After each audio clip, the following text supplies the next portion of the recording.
Hello, welcome to my channel. God bless you in the name of Jesus.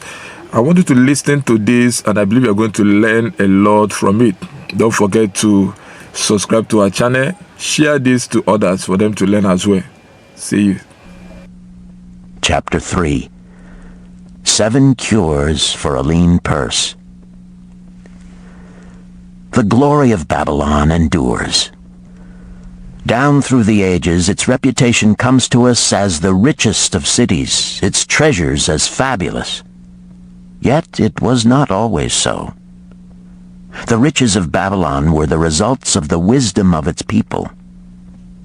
They first had to learn how to become wealthy. When the good King Sargon returned to Babylon after defeating his enemies, the Elamites, he was confronted with a serious situation. The royal chancellor explained it to the king thus: "After many years of great prosperity brought to our people because your majesty built the great irrigation canals and the mighty temples of the gods, now that these works are completed, the people seem unable to support themselves. The laborers are without employment. The merchants have few customers. The farmers are unable to sell their produce. The people have not enough gold to buy food." "But where has all the gold gone that we spent for these great improvements?" demanded the king. "It has found its way, I fear," responded the chancellor, "into the possession of a few very rich men of our city. It filtered through the fingers of most of our people as quickly as the goat's milk goes through the strainer. Now that the stream of gold has ceased to flow, most of our people have nothing to show for their earnings." The king was thoughtful for some time. Then he asked, "Why should so few men be able to acquire all the gold?" "Because they know how," replied the chancellor. "One may not condemn a man for succeeding because he knows how. Neither may one with justice take away from a man what he has fairly earned to give to men of less ability." "But why," demanded the king, "should not all the people learn how to accumulate gold and therefore become themselves rich and prosperous?" "Quite possible, Your Excellency. But who can teach them? Certainly not the priests, because they know naught of money-making." "Who knows best in all our city how to become wealthy, Chancellor?" asked the king. "Thy question answers itself, Your Majesty. Who has amassed the greatest wealth in Babylon?" "Well said, my able Chancellor. It is Arcad. He is the richest man in Babylon. Bring him before me on the morrow." Upon the following day, as the king had decreed, Arcad appeared before him, straight and sprightly, despite his 80 years and 10. "Arcad," spoke the king, "is it true thou art the richest man in Babylon?" "So it is reported, Your Majesty, and no man disputes it." "How becamest thou so wealthy?" "By taking advantage of opportunities available to all citizens of our good city." "Thou hadst nothing to start with?" "Only a great desire for wealth. Besides this, nothing." "Arcad," continued the king, "our city is in a very unhappy state because a few men know how to acquire wealth and therefore monopolize it, while the mass of our citizens lack the knowledge of how to keep any part of the gold they receive. It is my desire that Babylon be the wealthiest city in the world. Therefore, it must be a city of many wealthy men. Therefore, we must teach all the people how to acquire riches. Tell me, Arcad, is there any secret to acquiring wealth? Can it be taught?" "It is practical, Your Majesty. That which one man knows can be taught to others." The king's eyes glowed. "Arcad, thou speakest the words I wish to hear. Wilt thou lend thyself to this great cause?" Wilt thou teach thy knowledge to a school for teachers, each of whom shall teach others until there are enough trained to teach these truths to every worthy subject in my domain?" Arcad bowed and said, "I am thy humble servant to command. Whatever knowledge I possess will I gladly give for the betterment of my fellow men and the glory of my king. Let your good chancellor arrange for me a class of 100 men, and I will teach them those 7 cures which did fatten my purse, than which there was none leaner in all Babylon." A fortnight later, in compliance with the king's command, the chosen 100 assembled in the great hall of the Temple of Learning, seated upon colorful rings in a semicircle. Arcad sat beside a small tabaret upon which smoked a sacred lamp, sending forth a strange and pleasing odor. "Behold the richest man in Babylon," whispered a student, nudging his neighbor as Arcad arose. "He is but a man, even as the rest of us." "As a dutiful subject of our great king," Arcad began, "I stand before you in his service. Because once I was a poor youth who did greatly desire gold, and because I found knowledge that enabled me to acquire it, he asks that I impart unto you my knowledge. I started my fortune in the humblest way. I had no advantage not enjoyed as fully by you and every citizen in Babylon. The first storehouse of my treasure was a well-worn purse. I loathed its useless emptiness. I desired that it be round and full, clinking with the sound of gold. Therefore I sought every remedy for a lean purse. I found 7. To you who are assembled before me shall I explain the 7 cures for a lean purse, which I do recommend to all men who desire much gold. Each day for 7 days will I explain to you one of the 7 remedies. Listen attentively to the knowledge that I will impart. Debate it with me. Discuss it among yourselves. Learn these lessons thoroughly, that ye may also plant in your own purse the seed of wealth. First must each of you start wisely to build a fortune of his own. Then wilt thou be competent, and only then, to teach these truths to others. I shall teach to you in simple ways how to fatten your purses. This is the first step leading to the Temple of Wealth, and no man may climb who cannot plant his feet firmly upon the first step.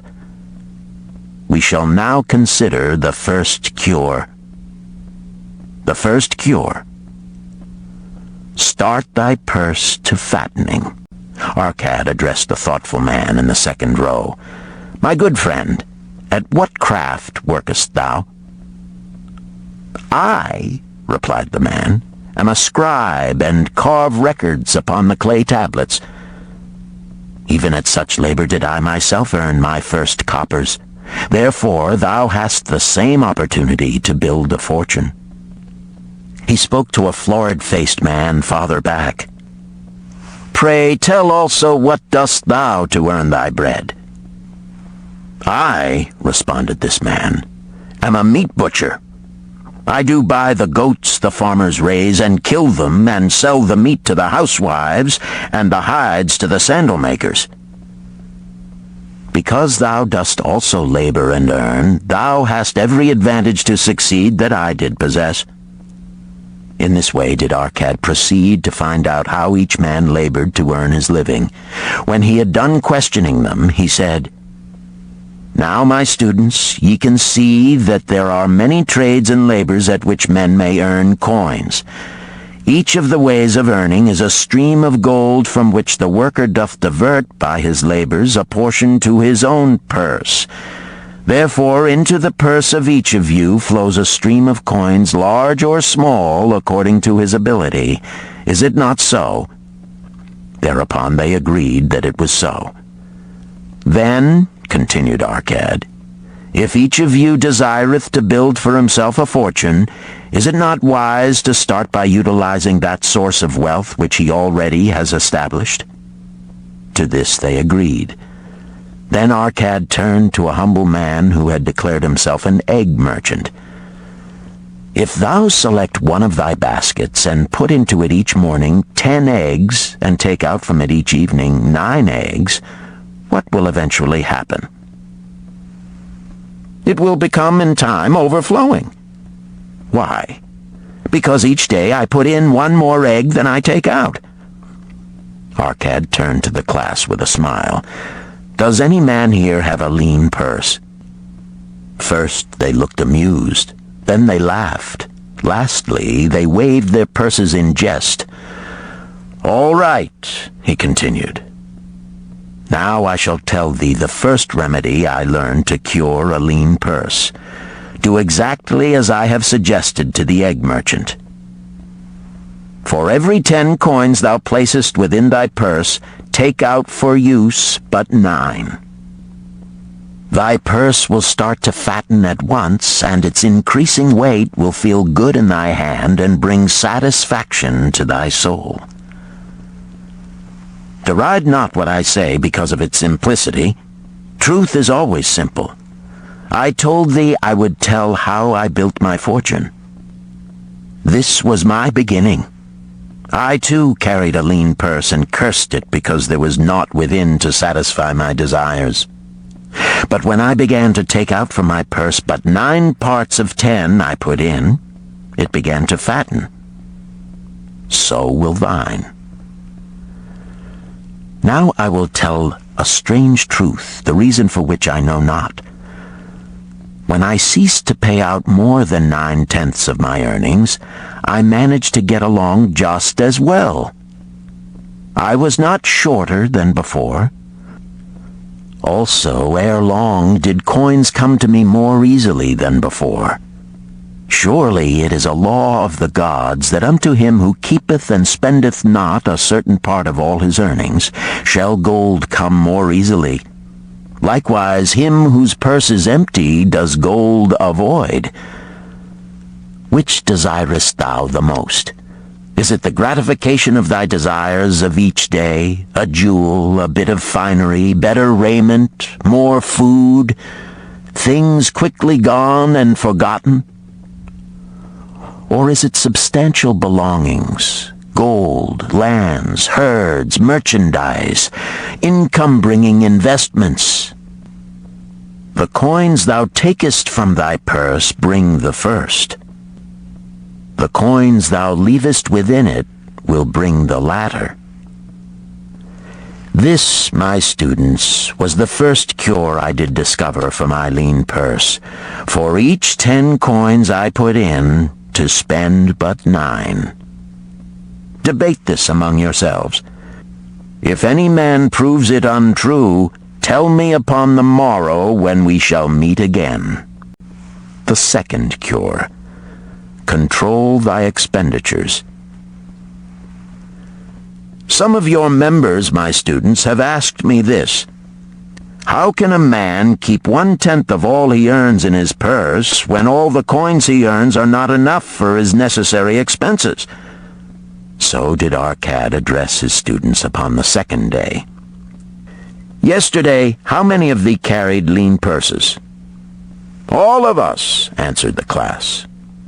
Yet thou do not all earn the same.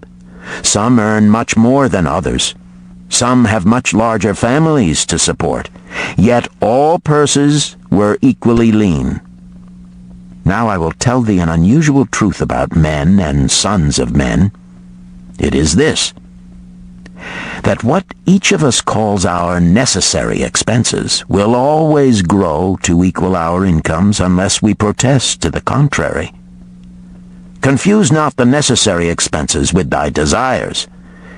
Each of you, together with your good families, have more desires than your earnings can gratify. Therefore are thy earnings spent to gratify these desires insofar as they will go. Still thou retainest many ungratified desires. All men are burdened with more desires than they can gratify. Because of my wealth, thinkest thou I may gratify every desire? 'Tis a false idea. There are limits to my time. There are limits to my strength. There are limits to the distance I may travel. There are limits to what I may eat. There are limits to the zest with which I may enjoy.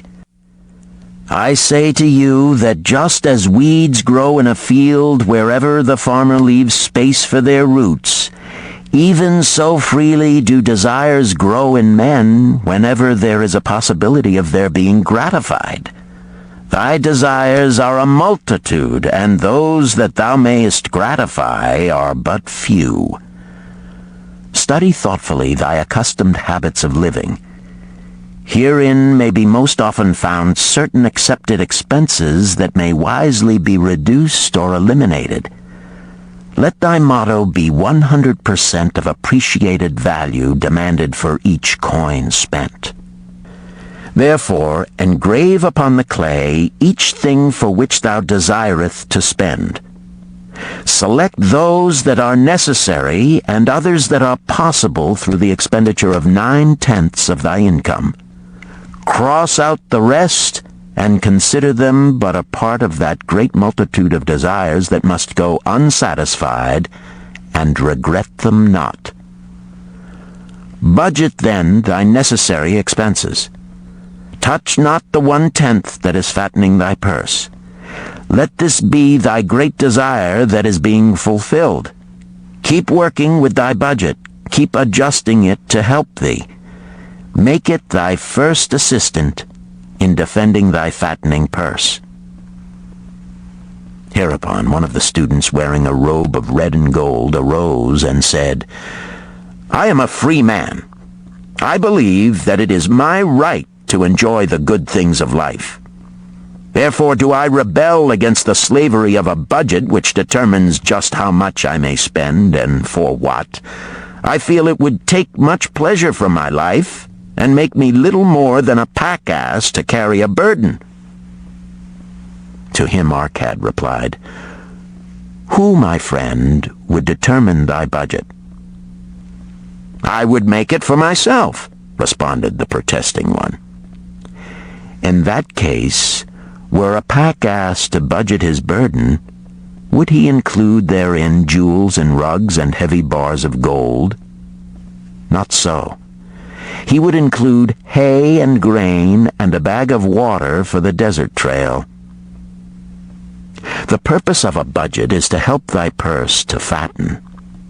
It is to assist thee to have thy necessities and, insofar as attainable, thy other desires. It is to enable thee to realize thy most cherished desires by defending them from thy casual wishes.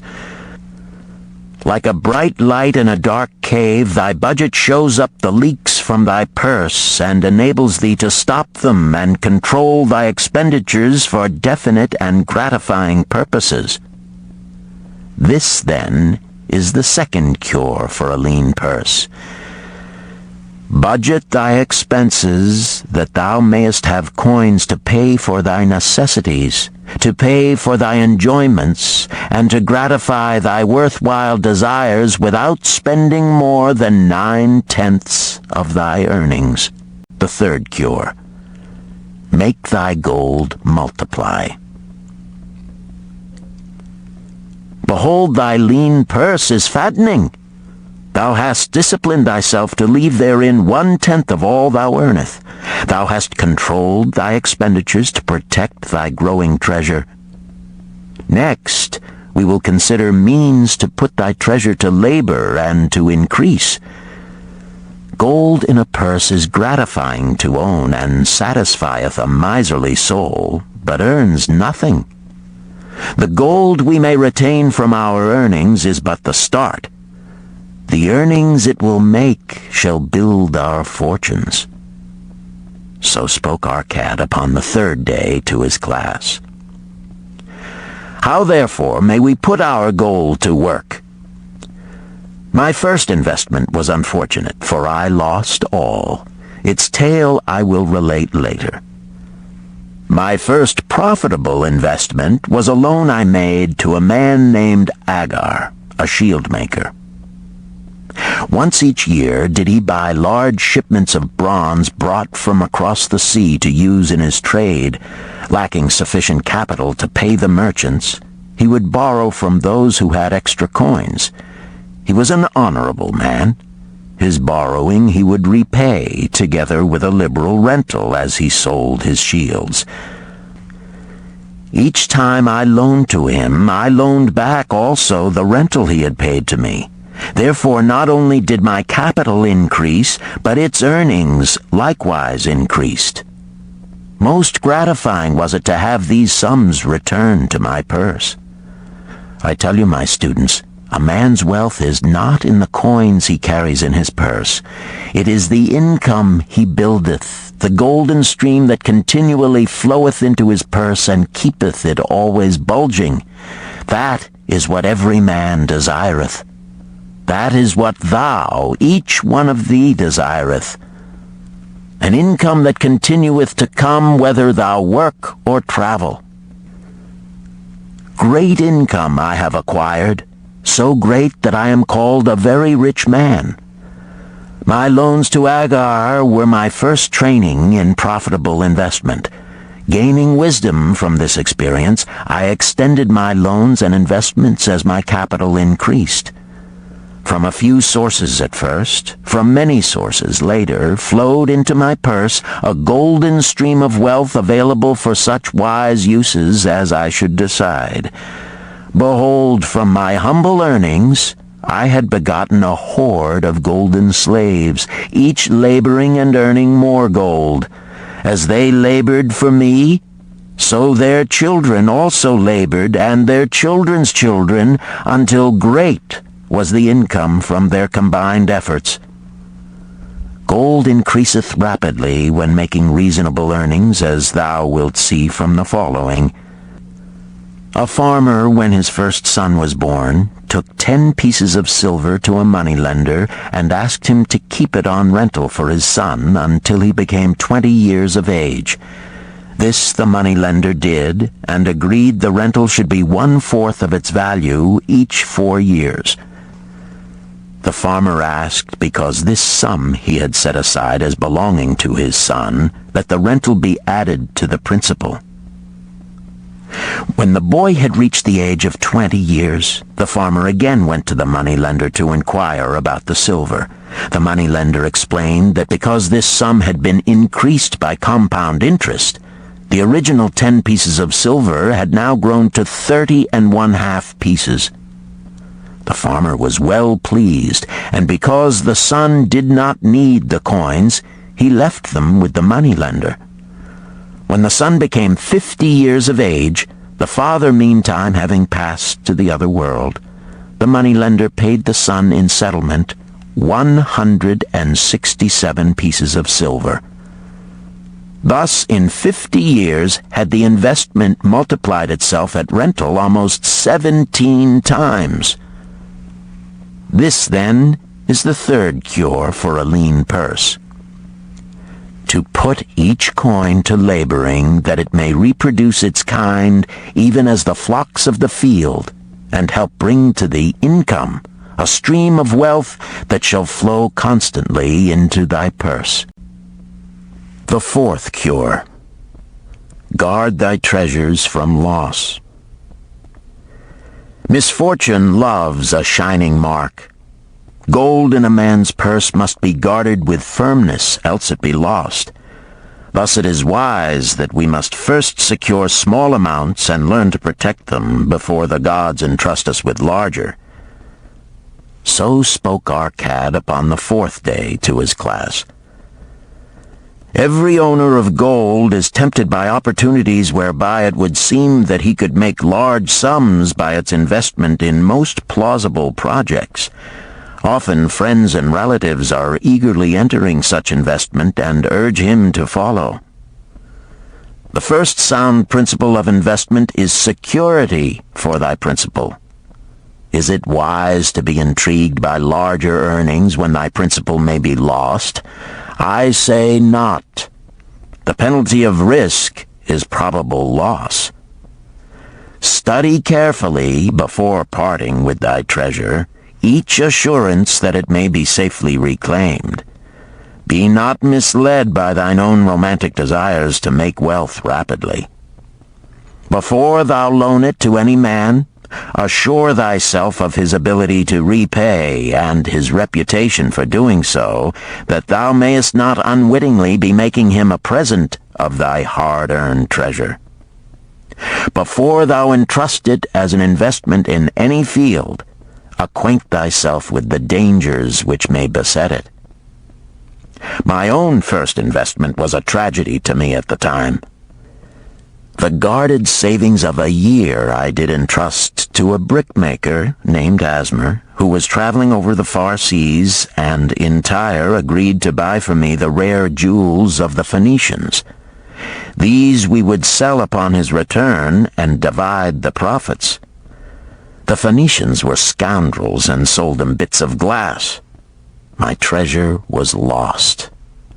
Today, my training would show to me at once the folly of entrusting a brickmaker to buy jewels. Therefore do I advise thee from the wisdom of my experiences, be not too confident of thine own wisdom in entrusting thy treasures to the possible pitfalls of investments. Better by far to consult the wisdom of those experienced in handling money for profit. Such advice is freely given for the asking, and may readily possess a value equal in gold to the sum thou considerest investing. In truth, such is its actual value if it save thee from loss. This, then, is the fourth cure for a lean purse, and of great importance if it prevent thy purse from being emptied once it has become well filled. Guard thy treasure from loss by investing only where thy principal is safe, where it may be reclaimed if desirable, and where thou wilt not fail to collect a fair rental. Consult with wise men. Secure the advice of those experienced in the profitable handling of gold. Let their wisdom protect thy treasure from unsafe investments. The Richest Man in Babylon, Disc 2. The fifth cure. Make of thy dwelling a profitable investment. If a man setteth aside 9 parts of his earnings upon which to live and enjoy life, and if any part of this 9 parts he can turn into a profitable investment without detriment to his well-being, then so much faster will his treasures grow. So spake Arcad to his class at their 5th lesson. All too many of our men of Babylon do raise their families in unseemly quarters. They do pay to exacting landlords liberal rentals for rooms where their wives have not a spot to raise the blooms that gladden a woman's heart, and their children have no place to play their games except in the unclean alleys. No man's family can fully enjoy life unless they do have a plot of ground wherein children can play in the clean earth, and where the wife may raise not only blossoms, but good rich herbs to feed her family. To a man's heart it brings gladness to eat the figs from his own trees and the grapes of his own vines, to own his own domicile and to have it a place he is proud to care for, putteth confidence in his heart and greater effort behind all his endeavors. Therefore do I recommend that every man own the roof that sheltereth him and his. Nor is it beyond the ability of any well-intentioned man to own his home. Hath not our great king so widely extended the walls of Babylon that within them much land is now unused, and may be purchased at sums most reasonable? Also I say to you, my students, that the money-lenders gladly consider the desires of men who seek homes and land for their families. Readily may thou borrow to pay the brickmaker and the builder for such commendable purposes, if thou can show a reasonable portion of the necessary sum which thou thyself hast provided for the purpose. Then when the house be built, thou canst pay the money-lender with the same regularity as thou didst pay the landlord, because each payment will reduce thy indebtedness to the money-lender. A few years will satisfy his loan.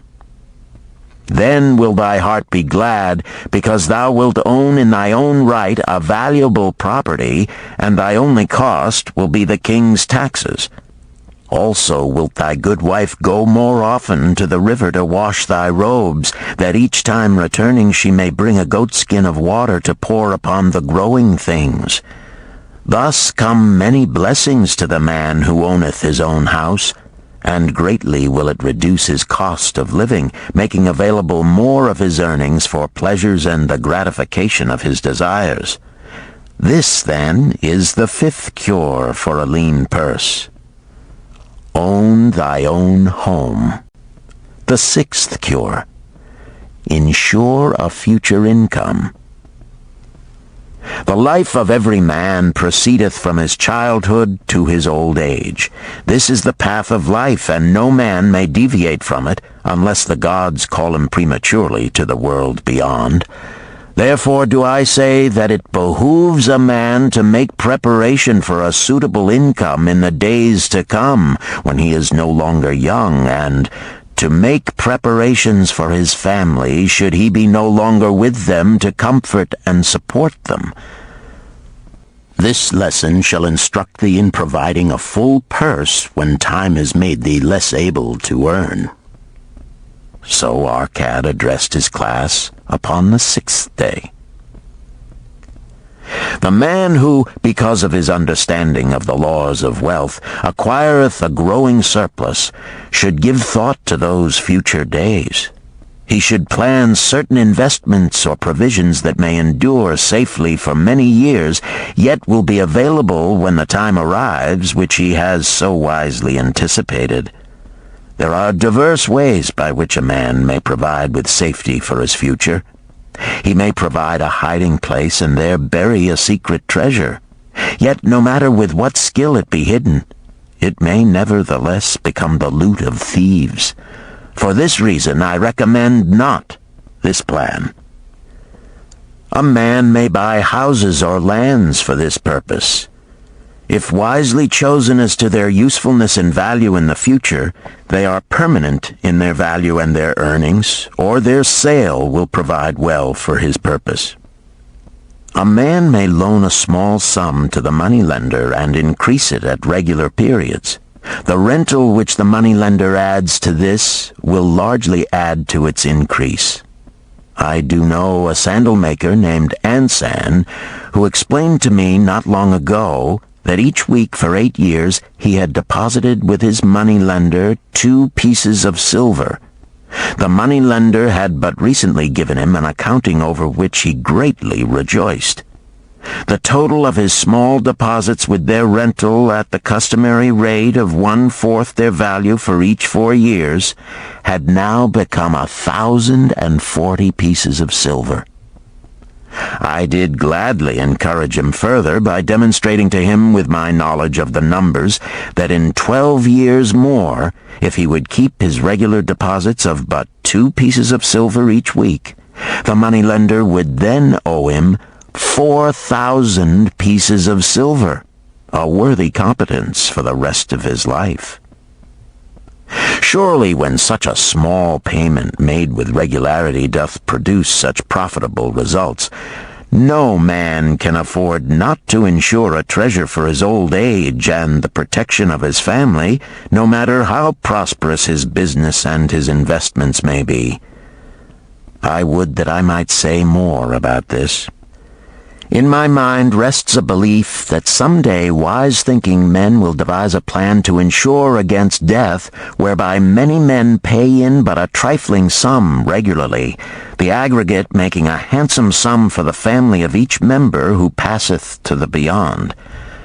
This do I see as something desirable and which I could highly recommend. But today It is not possible because it must reach beyond the life of any man or any partnership to operate. It must be as stable as the king's throne. Some day do I feel that such a plan shall come to pass and be a great blessing to many men, because even the first small payment will make available a snug fortune for the family of a member, should he pass on. But because we live in our own day and not in the days which are to come, must we take advantage of those means and ways of accomplishing our purposes.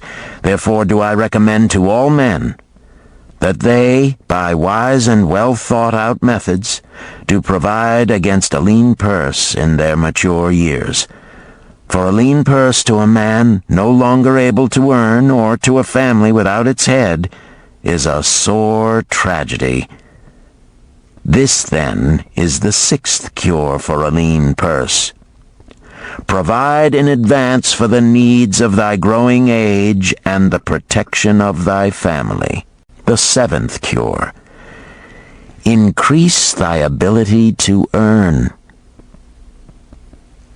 This day do I speak to thee, my students, of one of the most vital remedies for a lean purse. Yet I will not talk of gold, but of yourselves, of the men beneath the robes of many colors who do sit before me. I will talk to you of those things within the minds and lives of men which do work for or against their success. So did Arcad address his class upon the seventh day.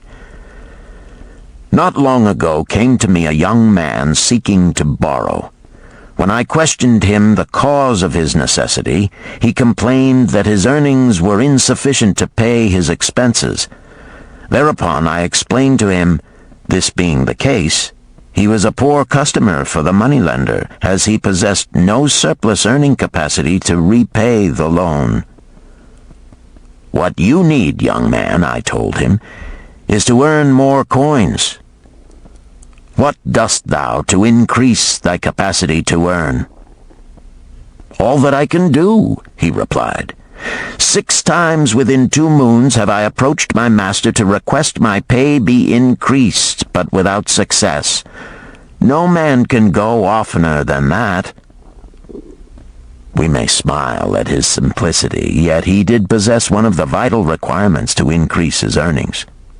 Within him was a strong desire to earn more, a proper and commendable desire. Preceding accomplishment must be desire. Thy desires must be strong and definite. General desires are but weak longings. For a man to wish to be rich is of little purpose. For a man to desire 5 pieces of gold is a tangible desire which he can press to fulfillment. After he has backed his desire for 5 pieces of gold with strength of purpose to secure it, next he can find similar ways to obtain 10 pieces, and then 20 pieces, and later 1,000 pieces, and, behold, he has become wealthy. In learning to secure his one definite small desire, he hath trained himself to secure a larger one. This is the process by which wealth is accumulated, first in small sums, then in larger ones as a man learns and becomes more capable. Desires must be simple and definite. They defeat their own purpose should they be too many, too confusing, or beyond a man's training to accomplish. As a man perfecteth himself in his calling, even so doth his ability to earn increase.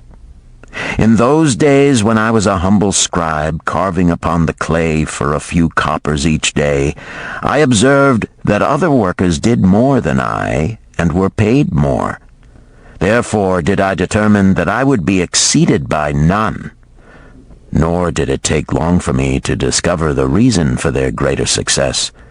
More interest in my work, more concentration upon my task, more persistence in my effort, and, behold, few men could carve more tablets in a day than I. With reasonable promptness my increased skill was rewarded, nor was it necessary for me to go 6 times to my master to request recognition. The more of wisdom we know, the more we may earn. That man who seeks to learn more of his craft shall be richly rewarded. If he is an artisan, he may seek to learn the methods and the tools of those most skillful in the same line. If he laboreth at the law or at healing, he may consult and exchange knowledge with others of his calling. If he be a merchant, he may continually seek better goods that can be purchased at lower prices. Always do the affairs of men change and improve, because keen-minded men seek greater skill that they may better serve those upon whose patronage they depend. Therefore, I urge all men to be in the front rank of progress and not to stand still, lest they be left behind. Many things come to make a man's life rich with gainful experiences. Such things as the following a man must do if he respects himself. He must pay his debts with all the promptness within his power, not purchasing that for which he is unable to pay. He must take care of his family that they may think and speak well of him. He must make a will of record that, in case the gods call him, proper and honorable division of his property be accomplished.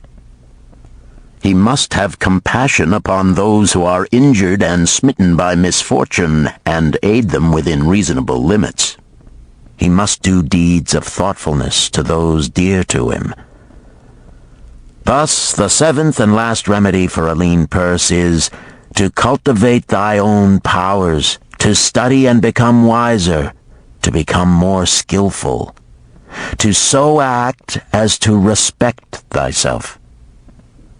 Thereby shalt thou acquire confidence in thyself to achieve thy carefully considered desires.